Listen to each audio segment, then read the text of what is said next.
സ്വർണ്ണവില ഇടിയുന്നതോടെ സ്വർണം വിൽക്കാൻ തിരക്ക് കൂട്ടിയ ആളുകൾ. ഒരാഴ്ച കൊണ്ട് പവൻ വിലയിൽ 3000 രൂപയാണ് കുറഞ്ഞത്.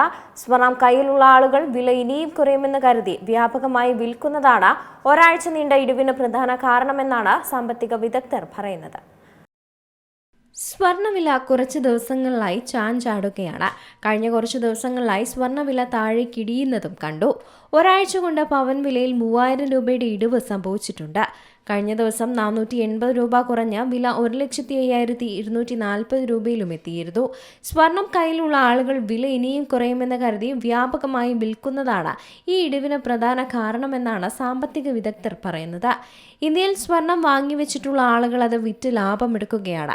കാരണം ഇപ്പോഴും യുദ്ധം കഴിഞ്ഞാൽ സ്വർണത്തിന്റെ വിലയിൽ ഇടിവുണ്ടാകുമെന്ന ധാരണ പലർക്കുമുണ്ട്. അങ്ങനെ വില ഇടിഞ്ഞ് താഴേക്ക് പോകും മുമ്പേ സ്വർണം വിറ്റ് ലാഭമെടുക്കുകയാണ്. ഇത് സാധാരണ സ്വർണം വാങ്ങുന്നവരല്ല ചെയ്യുന്നത്. സ്റ്റോക്ക് മാർക്കറ്റിൽ പണം നിക്ഷേപിക്കുന്നത് ലാഭമുണ്ടാക്കാനാണ്. അതുപോലെ സ്വർണത്തിൽ പണം നിക്ഷേപിച്ച് ലാഭമുണ്ടാക്കുന്നവരും ഇപ്പോൾ ധാരാളമുണ്ട്. ഗോൾഡ് ട്രേഡ് എക്സ്ചേഞ്ച് വഴിയും അല്ലാതെയുമൊക്കെയാണിത്. അങ്ങനെ വാങ്ങിവെച്ചിരിക്കുന്നവരൊക്കെ വലിയ തോതിൽ സ്വർണം വിൽക്കുകയാണിപ്പോൾ.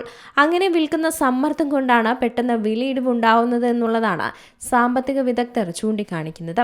മറ്റൊരു കാരണം അമേരിക്കയും ഇറാനും യുദ്ധത്തിൽ ഏകദേശം ഒരു ധാരണയിലേക്ക് എത്തുകയാണ് എന്നുള്ളതാണ്.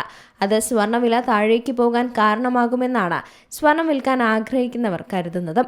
അതുകൊണ്ടുകൂടിയാണ് അവർ കൂടുതൽ വിൽക്കുന്നത്. മറ്റൊന്ന്, US ഫെഡറൽ ഉടനെ തന്നെ അവരുടെ യോഗവും ചേരും. പലിശ നിരക്ക് വർദ്ധിപ്പിക്കുകയാണെങ്കിൽ ഡോളറിലും ബോണ്ടിലും നിക്ഷേപിക്കുന്നത് സ്വർണത്തേക്കാൾ ലാഭകരമായേക്കും.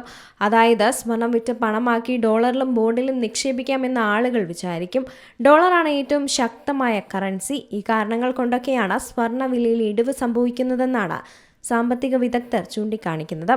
ഓണം വിപണി വരുമ്പോഴേക്കും സ്വർണം വിൽക്കാനുള്ളവരൊക്കെ വിറ്റ് കഴിഞ്ഞിരിക്കും. അപ്പോൾ വീണ്ടും സ്വർണ്ണവില കുറച്ചുകൂടി വർദ്ധിക്കുമെന്ന സൂചനയുമുണ്ട്. യുദ്ധം അവസാനിച്ച് സമാധാനമുണ്ടായാൽ സ്വർണ്ണവില വീണ്ടും പതുക്കെ താഴേക്കെത്തും. 70,000 വരെ എത്തിയേക്കുമെന്ന സൂചനകളും പുറത്തുവരികയാണ്. വീണ്ടും പ്രശ്നമൊന്നും ഉണ്ടായില്ലെങ്കിൽ അതിനു തന്നെയാണ് സാധ്യതയുള്ളതും. അതുകൊണ്ട് തന്നെയാണ് വ്യാപാരികൾ കൂടുതലും സ്വർണം വിറ്റഴിക്കുന്നത്. News desk Zee Malayalam news. ഏറ്റവും പുതിയ വാർത്തകളും വിശേഷങ്ങളും വിരൽ തുമ്പിലറിയാൻ സീ മലയാളം ന്യൂസ് എല്ലാ ഡിജിറ്റൽ പ്ലാറ്റ്ഫോമുകളിലും ലഭ്യം.